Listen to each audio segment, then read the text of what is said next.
while their consciences remained, Phat, along with James and Diep, rebelled against their father, not with raised voices or clenched fists, but with a quiet unrest that grew heavier with each passing day. To the outside world, their father was a man worthy of admiration. His name carried weight, his decisions shaped destinies, and his authority filled every room before he even spoke. Neighbors praised his discipline, colleagues feared his intelligence. Yet inside the walls of their home, power did not feel like protection. It felt like a shadow, long, cold, and impossible to escape. Phat learned early that silence was safer than honesty. As the eldest, he stood closest to his father's expectations, bearing them like armor that grew heavier over time. He watched deals being made at the dinner table, not with food, but with consequences. People dismissed, land taken, futures altered with a calm stroke of a pen. His father called it necessity. Phat felt it as a tightening in his chest. James saw the world differently. Ambitious and sharp-minded, he once believed success justified everything. He admired his father's strength, even dreamed of inheriting it. But admiration slowly cracked when he noticed how easily his father dismissed suffering as weakness. A farmer's loss, a worker's tears, a broken family, these were merely numbers to be balanced. Each victory tasted faintly bitter, like sugar hiding poison. Diep was the quietest among them, yet she sensed the truth the deepest. She noticed the pauses in conversation, the way laughter died too quickly, the guilt that lingered in her father's eyes when he thought no one was watching. She carried kindness like a burden in a house that valued obedience over compassion. At night, she asked herself questions no one dared to speak aloud. If a family thrives on injustice, is it still a family? Their home became a place of unspoken tension. Conversations floated on the surface, polite and controlled, while beneath them ran a current of fear and doubt. The father's word was law, and the children followed, not because they agreed, but because disobedience meant erasure. Yet conscience has a way of refusing silence. It whispers in ordinary moments, during shared meals, in passing glances, in the heaviness after a closed door. Slowly, almost imperceptibly, something began to change. The shadow that once dominated their lives started to tremble. They did not know it yet, but this was the beginning, not of a loud rebellion, but of a dangerous awakening, one that mirrored the struggles of countless families, where love and power collide, and where the hardest battles are fought not in the world outside, but at the dinner table. Conscience rarely arrives like a storm. More often, it comes as a whisper, persistent, gentle, and impossible to ignore. For Phat, James, and Diep, that whisper grew louder in the most ordinary moments, the kind that resembled everyday life so closely it felt unsettlingly familiar. It began with small fractures. Phat found himself hesitating before carrying out his father's instructions. A signature paused mid-air, a phone call left unanswered. Each delay felt like disobedience, yet also like breathing for the first time. He told himself it was temporary, that responsibility demanded sacrifice. But late at night, when the house fell silent, his thoughts betrayed him. If I stay silent, whose pain am I protecting, father's or my own? James faced his reckoning in public, where success was supposed to feel triumphant. During a meeting, applause filled the room after a deal was closed. Smiles were exchanged, congratulations murmured.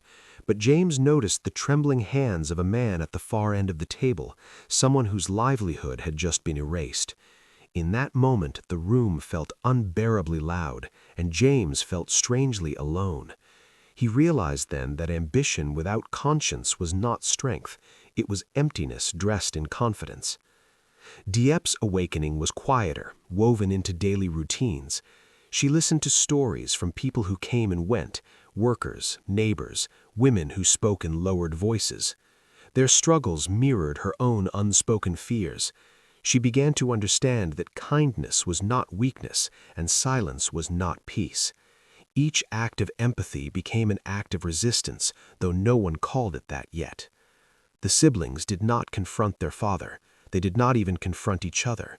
Instead, they exchanged glances across rooms, shared pauses in conversation, lingered a moment longer in each other's presence. In those spaces, understanding grew. They were not alone in their doubts. The realization was both comforting and terrifying. At home, the father sensed the shift. His words sharpened, his control tightened. He reminded them of loyalty, of blood, of everything they owed him. But the more he spoke, the more his authority revealed its fragility. Fear could demand obedience, but it could not silence conscience forever. Life continued as usual. Meals were served, schedules followed, obligations fulfilled. Yet beneath the rhythm of routine, something irreversible had begun. Each of them stood at the edge of a choice that felt painfully familiar to anyone who has ever questioned the path laid out for them. And though none of them said it aloud, they all felt it. Once conscience awakens, there is no returning to comfort, only forward, into uncertainty, into conflict, and into the truth. Rebellion did not announce itself with slammed doors or shouted accusations. It arrived quietly, disguised as routine, hidden within the ordinary rhythm of daily life. That was what made it dangerous and powerful. The house still woke at the same hour. Coffee was poured, schedules were reviewed. To anyone watching, nothing had changed. Yet beneath the surface, Phat, James, and Diep were no longer moving in step with their father's will. Each small decision became a test of courage, each hesitation a silent refusal. Phat began to protect rather than obey. When his father demanded results, Phat offered delays. When pressure was applied, he absorbed it, redirecting harm away from those who would have suffered most. It was exhausting, living two lives at once, the dutiful son by day, the quiet shield by night. But for the first time, his strength felt meaningful, not borrowed. James chose a different path. He stopped celebrating victories that tasted of guilt. He questioned numbers, reopened discussions, and insisted on ethics where efficiency once ruled. Colleagues noticed the change. Some admired it. Others warned him in hushed tones that challenging his father's legacy was dangerous. James listened, nodded, and continued anyway. Fear, he realized, was no longer enough to stop him. Diep became the heart of their rebellion. She spoke when others stayed silent, not loudly, but firmly. She offered help where none was required, and compassion where it was discouraged. Her kindness unsettled the order of things. It reminded people of what had been lost in the pursuit of control. Even their father noticed, his gaze lingering on her longer, suspicion growing in his eyes. The tension thickened. Conversations shortened. Commands became sharper, more frequent. The father sensed betrayal, though he could not yet name it. Control, once effortless, now required constant reinforcement, and with every attempt to tighten his grip, something slipped further away. The siblings began to understand the cost of their choices. There were moments of doubt, nights filled with fear, mornings heavy with uncertainty.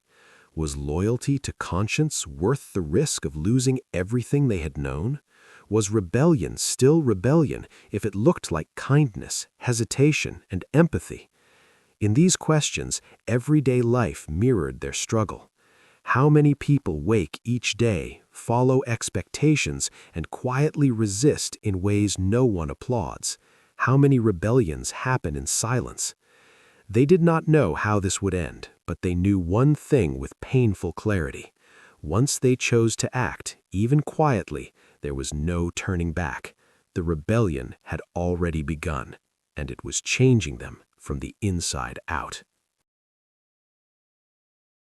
Every rebellion, no matter how quiet, eventually demands its price. It does not ask politely, nor does it arrive all at once. It waits for the right moment, the deepest weakness, the longest silence, and then it steps forward. The confrontation came not in anger, but in stillness. One evening, as rain tapped softly against the windows, their father finally spoke the question that had been hanging in the air for months. His voice was calm, almost gentle, yet it carried the weight of authority that once ruled their lives. He asked about loyalty, about gratitude, about everything he had built for them. Phat answered first, though his hands trembled. He spoke of responsibility, not the kind enforced by fear, but the kind born from conscience. For the first time, he did not lower his gaze. In that moment, he felt both terrified and free. James followed, his words sharper, shaped by truth rather than ambition. He spoke of success without integrity, of power that devours itself. Each sentence felt like cutting a thread that had bound him since childhood. Diep spoke last. Her voice did not rise, yet it carried the deepest wound. She spoke of kindness, of ordinary people whose lives had been broken quietly, without headlines or apologies. She asked a simple question, one that echoed like a mirror held up to their father's soul. When did control replace love? Silence filled the room. The father's authority, once unshakable, fractured under the weight of truth. In his eyes, anger wrestled with regret, pride with loss. He did not apologize. He did not confess.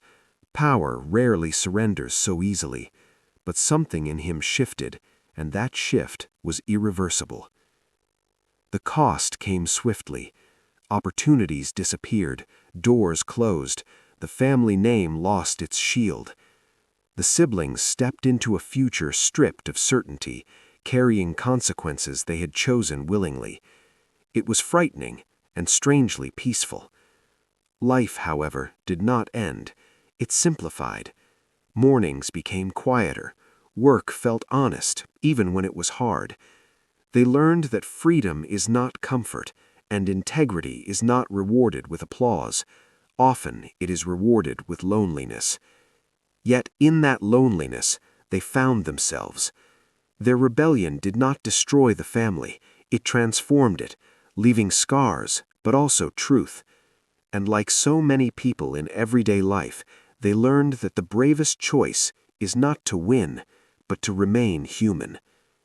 While their consciences remained, Phat, James, and Diep did not just rebel against their father. They chose who they would become and paid the price with open eyes. The story of Phat, James, and Diep leaves behind a quiet but powerful lesson, one that feels deeply familiar in everyday life. It reminds us that the greatest conflicts are often not fought in public, but within our own hearts, where conscience and obligation collide. First, the story teaches that authority does not always equal righteousness. Parents, leaders, and systems may appear strong and successful, yet still be built on injustice. Blind obedience may offer comfort and security, but it slowly erodes one's sense of self. Phat, James, and Diep show us that questioning what we inherit, values, beliefs, and expectations, is not betrayal, but a necessary step toward moral growth. Second, the lesson highlights that conscience speaks quietly. It does not shout or demand attention. It appears in hesitation, discomfort, and empathy for others. Many people ignore this voice because it disrupts routine and threatens stability. However, as the story shows, once conscience awakens, silence becomes heavier than conflict. Listening to it requires courage, patience, and honesty with oneself. Another important lesson is that rebellion does not always look dramatic. It can take the form of kindness, integrity, and small ethical choices made consistently. In daily life, standing for what is right may mean refusing to participate in harm, questioning unfair decisions, or choosing compassion over convenience. These quiet acts may go unnoticed, but they carry lasting impact. Finally, the story teaches that every choice has a cost. Choosing integrity may lead to loss of approval, comfort, or familiar structures. Yet that loss is often the price of becoming whole. Phat, James, and Diep lose certainty, but gain clarity. They lose protection, but gain freedom. In the end, the lesson is simple yet profound. When conscience remains alive, it becomes our truest guide. Even when the path forward is uncertain, choosing humanity over power allows us to live with dignity. And in a world that often rewards silence, the courage to remain human may be the greatest rebellion of all.